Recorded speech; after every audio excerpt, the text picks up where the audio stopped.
guys, and welcome back to my channel. Today I have Get Ready With Me. Ta-da! Everything goes wrong. I'm very indecisive, but I'm going out for the first time in a while, and possibly it was nerves.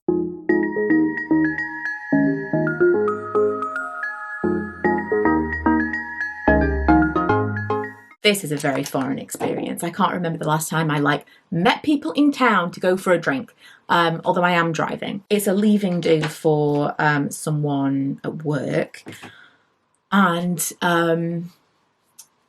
yeah, it's probably the first time I'm going to see a lot of these people since March last year. I've just been scrambling around, looking everywhere for my double wear, because I still don't have all of my makeup in one place yet. So I was going through baskets and stuff, and then I discovered it was actually just in my regular makeup drawer, and I obviously thought it was worth putting there, because sometimes you just need something you know is going to stay put. I'm still using the Quick Fix Urban Decay Prep Priming Spray. The only problem really with these, I love the spray bottle, I love everything about it. The packaging is that kind of like soft touch, and it just looks so grimy all the time. So for those of you who've been paying attention, this is still my heatless curl technique. I think I've pretty much got it down now. There will be a video, I promise. I just wanted to, you know, have tried it a few different ways and seen how it works best, whether or not your hair needs to be wet, which I don't think that it does, how you can do it so you can sleep the best if you're going to do it overnight, which is what I did last night, and I think I've kind of cracked that now. But there will be a video, I promise. Right, so double wear. The top I'm wearing is from Bershka. I ordered some jeans for Ella for her birthday from Bershka, because she got some in Edinburgh. They weren't the right size, so I ordered her what I thought was the right size, and hopefully, she hasn't tried them on yet, but hopefully they will be. And I saw this top. I thought I quite like that top for me. It's a crop top, and of all the indicators that I may have started my midlife crisis, I think this is quite high up there. It wouldn't be at all difficult for me to find some video clips of me complaining about how everything's cropped. Everything looks terrible. Why is everything so cropped? Cropped stuff is like, there's so few people that can wear cropped stuff. And I used to get really quite cross with my opinion of the cropped things. It was never that I have a problem with what anybody else wears, but I had a problem with my midsection and was just like, I hate this. This is the worst.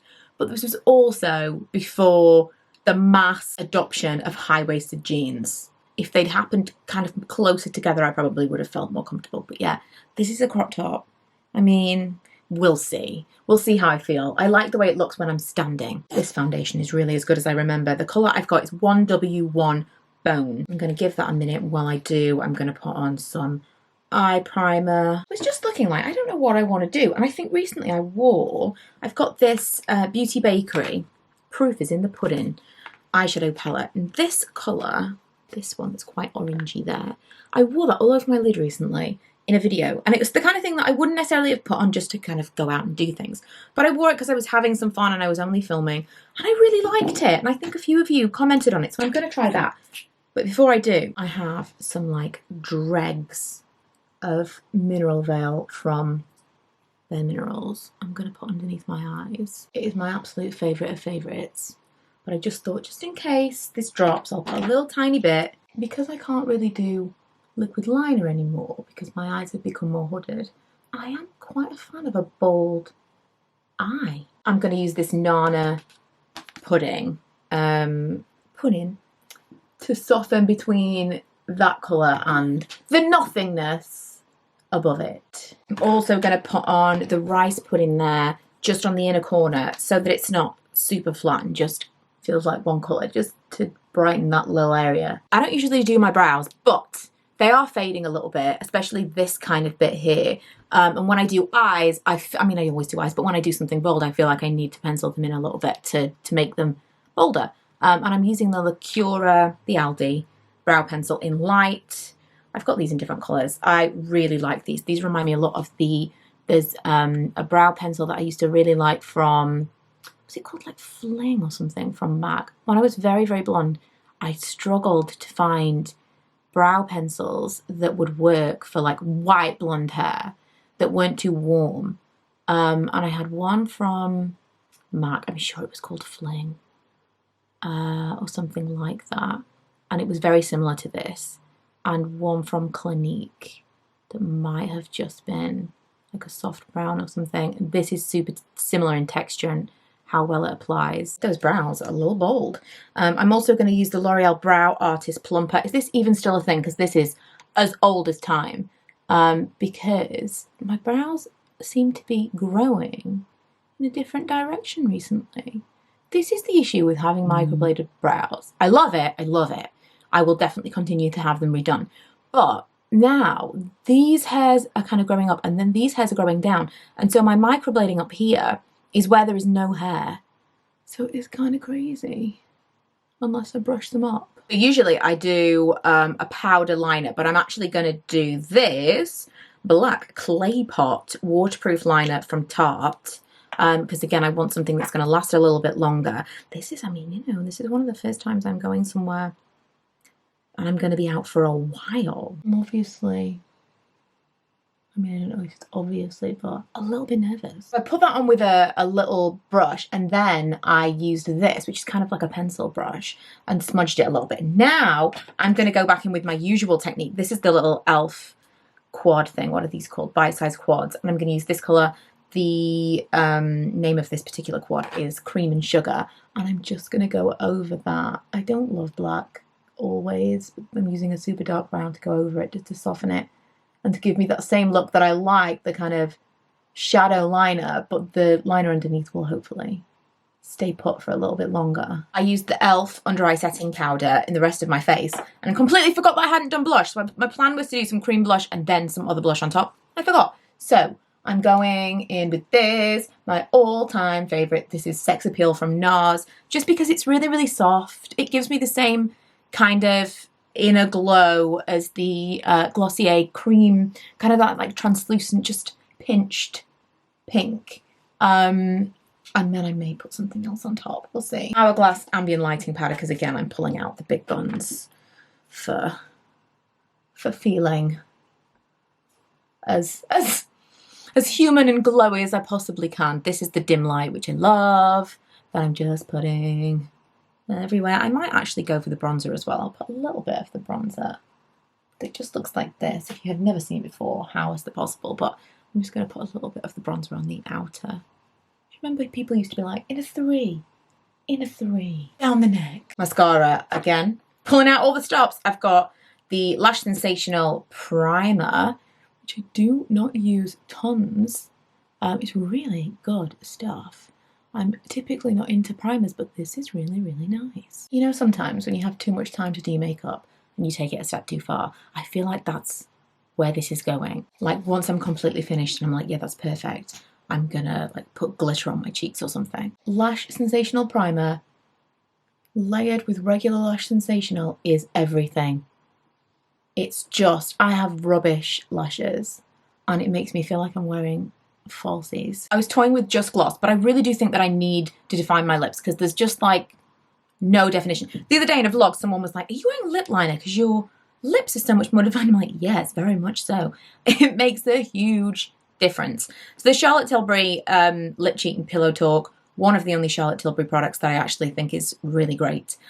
Specifically this colour for me, but also the texture, everything about it. There are other lip liners that I like just as much, but if I'm looking for something that looks basically like my own lips, this is always the one. I mean, I'm gonna need a new one. I'm very mindful of kind of like the mix of colours. I'm also now thinking like, I mean, honest to God, I'm at the point where I'm like, should I just take this off and start again?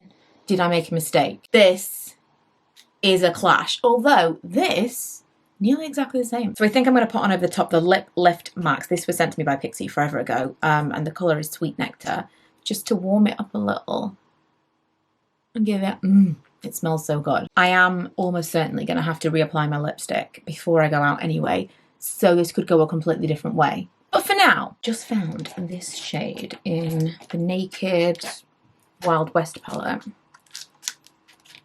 This one, I'm gonna just top that a little, maybe on the outside. Let's start and see.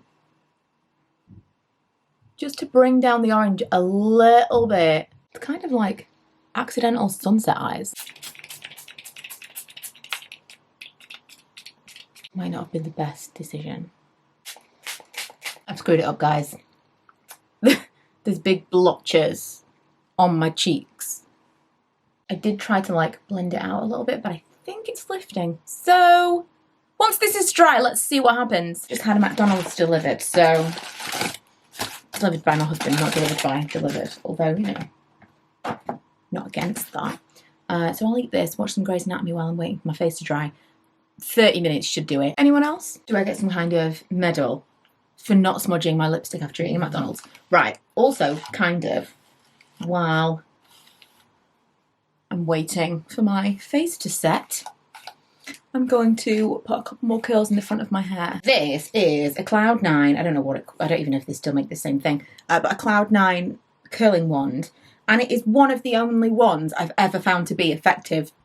Number one for long hair, but also to keep the curl. There are other curlers or curling ones that I have enjoyed using, and they work really well, and then the curl just drops out straight away. But this, I don't know what it is. It was sent to me probably like 6 or 7 years ago, and it still works amazingly well. And whenever I've taken it to America, it's there's something about the plug, because I know that certain plugs in America don't work very well. It's like the voltage. This still works perfectly well in America as well. Feeling a real kind of 70s vibe with this hair. And this top. Maybe it's the colour. I don't know. I want to kind of zhuzh it to make it big. Always frizzy around here. Probably breakage. Living with it. Love the rest. And I'm ready. I thought I would share with you the few things I'm going to pop in my bag to take with me. Always, these two things are an absolute godsend. The Bobbi Brown, I mean, you could get whatever, but the Bobbi Brown full coverage touch-up brush. I also have not a Morphe one. Was it a Morphe one? These brushes are really similar if you want something a little bit cheaper. The difference is this is a little bit more pointy, I would say, the Bobbi Brown one. The Morphe one is the M173. I'm just looking for kind of a small buffing brush. And then there's this one, which is called the Deluxe Crease brush, but I would use, as well as for cream shadows, I use this kind of like for that kind of thing as well. I liked those for concealer. But this is just a little bit more tapered, and I use it with the Lasting Perfection concealer from Collection, and I'll just kind of redo. I don't wear concealer on top of my foundation necessarily when I get ready for the first time, but if I'm going to be out for a long time, I might want to just kind of touch up a little bit of brightness under my eyes. Maybe there'll be like, I've got some breakouts down here or like redness around my nose. I just dot it on and then blend it with a little tiny brush like this. Then I'm taking a lip liner and I'm taking the lip gloss. Now what I might end up doing is taking off this completely. Another reason I need the brush and the concealer, if I decide to take this off completely, if it's starting to go a bit funny, or if I decide I just want to wear a lip gloss, then I'll wipe it off as carefully as I can with some tissue. Then I'll dot this on just around my mouth a little bit, blend it out with a brush. Everything's falling on the floor. Wipe away with my finger and do the lip gloss. And it just means that I'm not, you can really tell when you kind of wipe away around, you know what I'm saying? You can kind of tell that area of the foundation that you've wiped away, which is another reason I'm just not into a heavy makeup look. I just, as things wear away, I don't like you to be able to tell. But this is quite a heavy makeup look for me. I think we're kind of getting away with the patchiness on the cheeks. I think it's okay. I feel like I have a film on my face. I'm also taking this No Sebum mineral pack from Innisfree. This is just a really fine pressed powder. I'm not taking a brush specifically to use with this because I can use the same brush if I just want to, like for example, if I just wanted to mattify just either side of my nose, maybe like my pores, just under my eyes. I don't need to put tons more powder on my face, but I might want to just kind of touch up in small areas. That is my touch-up kit. And that's it for today's rambly, indecisive, everything goes wrong, get ready with me. I will see you guys on Friday for another Faves and Fails, and I have a few things that I'm excited to talk about, so I'll see you then. Bye!